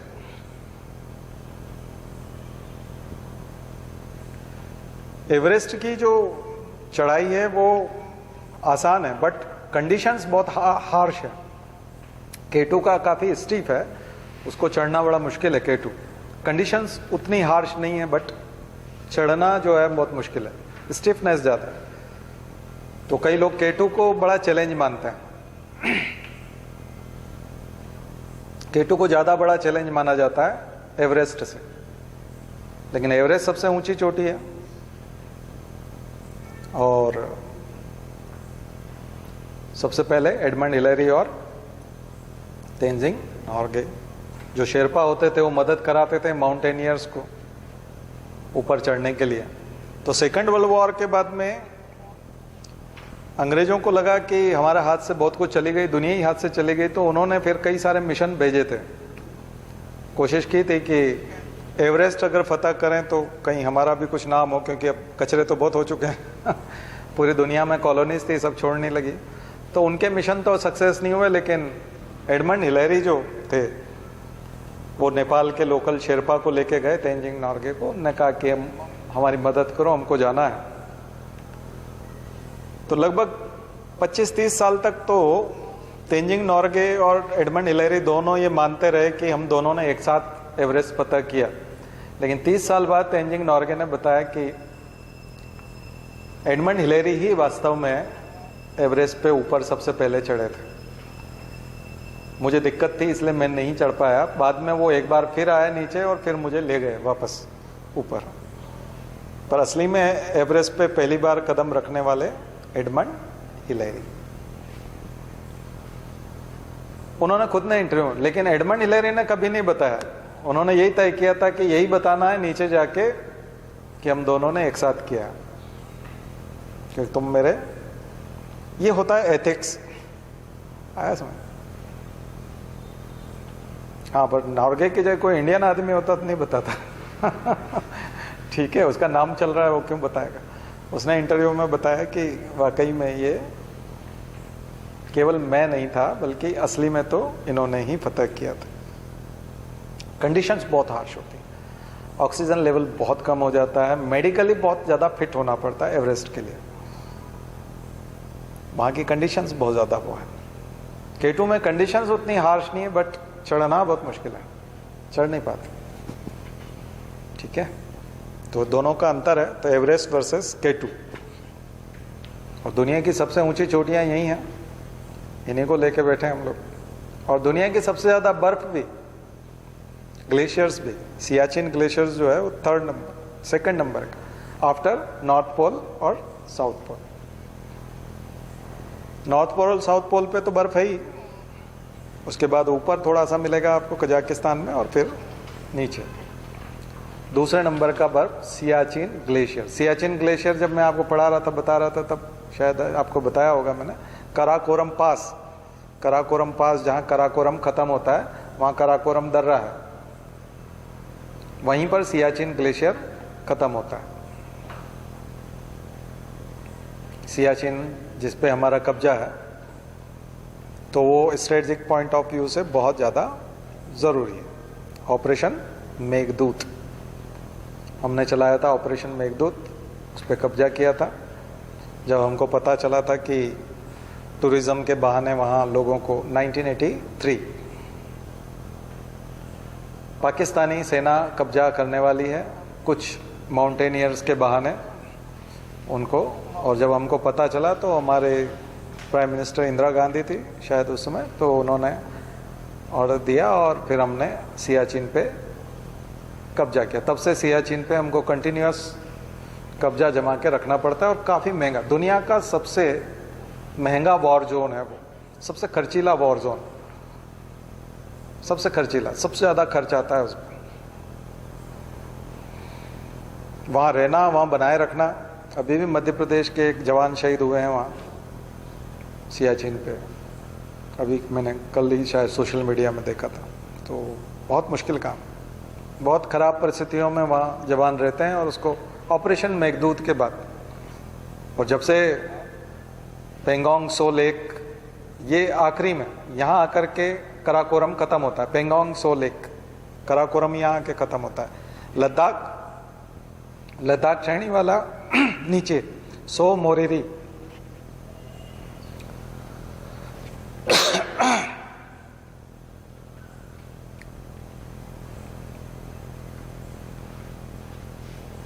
सो मोरिरी, TSO, सो। सो का मतलब होता है लेक। TSO, सो का मतलब लेक। सो मोरिरी लेक। वहां आकर के आपको लद्दाख रेंज खत्म होते हुए दिखेगी। दोनों लेक में होकर के खत्म होती है।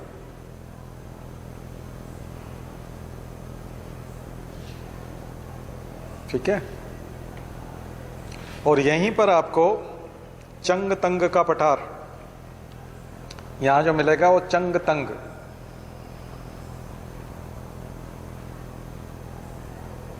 चंगतंग यानी गोट होती है, बकरी होती है, यानी कि एक तरह का भेड़।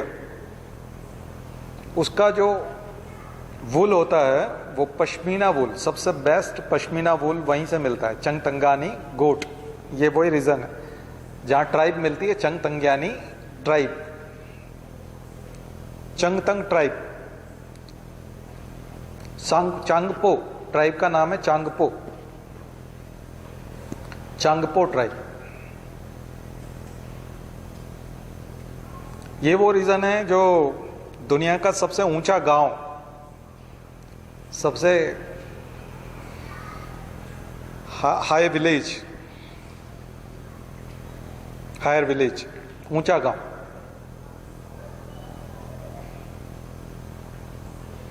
समुद्र तल से काफी ऊंचा, सबसे ऊंचा दुनिया का, वो यहां मिलेगा। वहीं पे एक गांव है हानले, हानले गांव, जहां पर एक टेलीस्कोप फिट किया जा रहा है। जो पहले टेलीस्कोप कर्नाटक में लगा हुआ था, उधर तमिलनाडु में था, अब वो टेलीस्कोप यहां पर लगा रहे हैं हानले गांव, क्योंकि उधर डिस्टरबेंस बहुत ज्यादा था, तो यहां पर तो हानले गांव, तो इसको पूरे को अब बोला गया है Changthang sanctuary, wild life sanctuary, Changthang wild life sanctuary.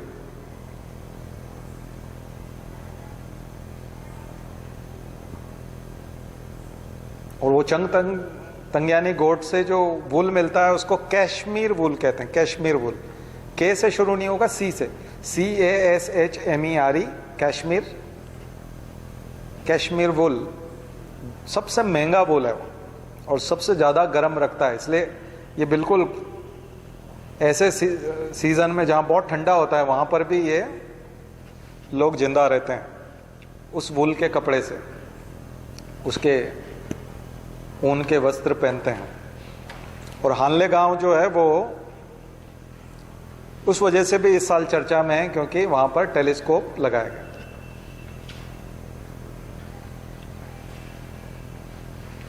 तो आप सर्च करिएगा हानले गांव, Changthang wild life sanctuary.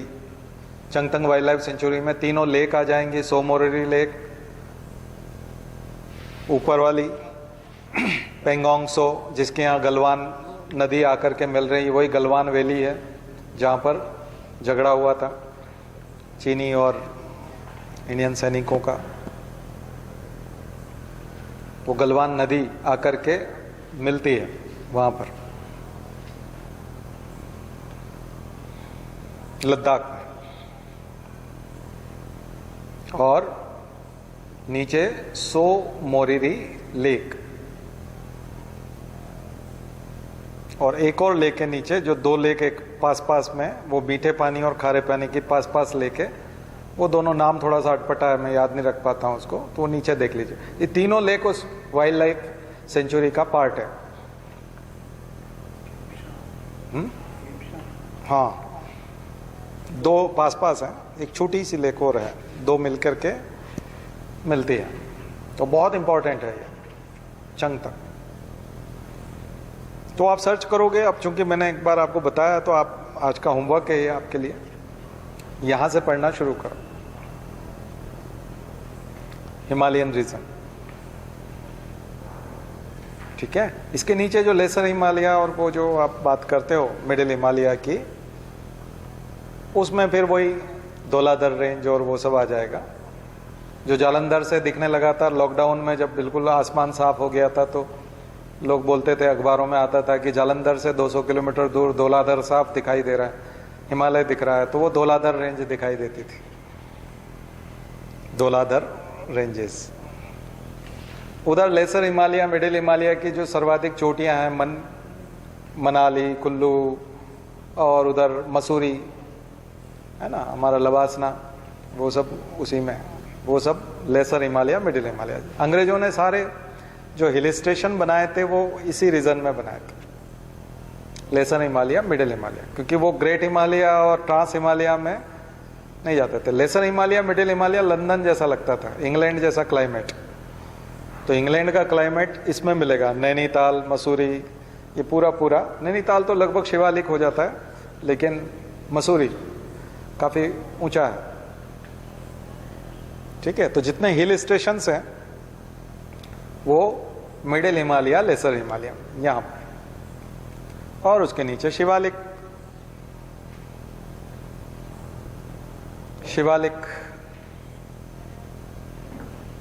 Shivalik में दून्स मिलेंगे,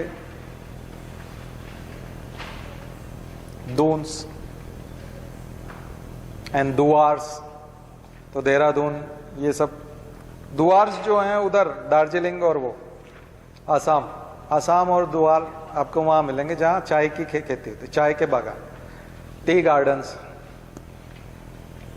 तो शिवालिक में टी गार्डन्स मिलेंगे, चाय के बागान मिलेंगे।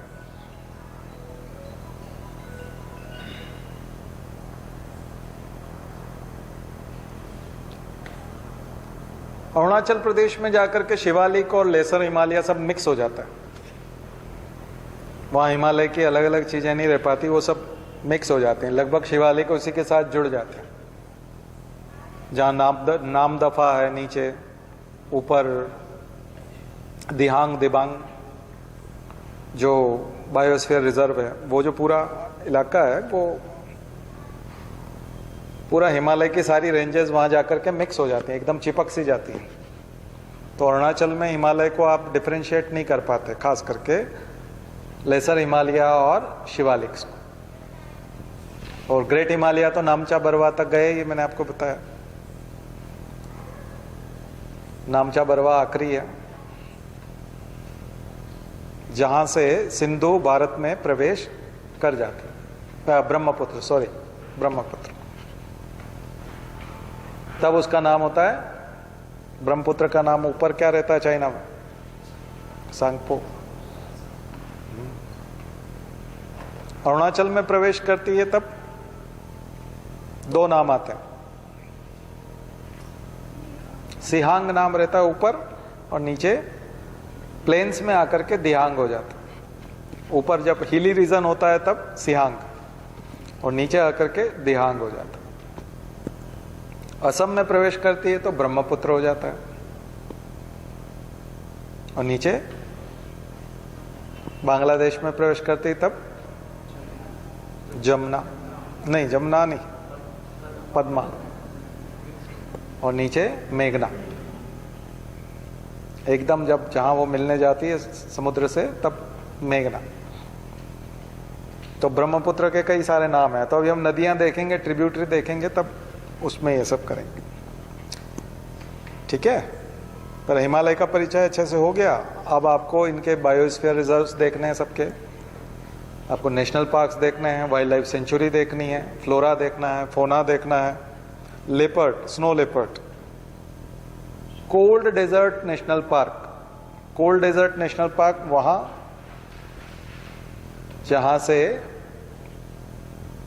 चिनाब नदी निकलती, चंद्रभागा, चंद्रताल, सूर्यताल, चंद्रताल से चंद्र और सूर्यताल से भागा, ऐसे चंद्रभागा। बाद में उसको हम लोग चिनाब बोलते थे। वो जो जगह है वहां पर आपको कोल्ड डेजर्ट नेशनल पार्क, ऊपर पूरा cold desert national park, biosphere reserve Himachal में। अभी हम देखेंगे सारे बायोस्फीयर रिजर्व देखेंगे, सारे नेशनल पार्क देखेंगे, वाइल्ड लाइफ सेंचुरी देखेंगे, अच्छे से देखेंगे। बस आज आप हिमालय जाके पढ़िए अच्छे से, मैंने परिचय दे दिया है, ठीक है। अब इंटरेस्ट आना शुरू होगा आपको, तो आज से हिमालय पढ़ना शुरू कीजिए, फिर कल हम आगे का देखते हैं। चलिए, शांति पाठ। ओम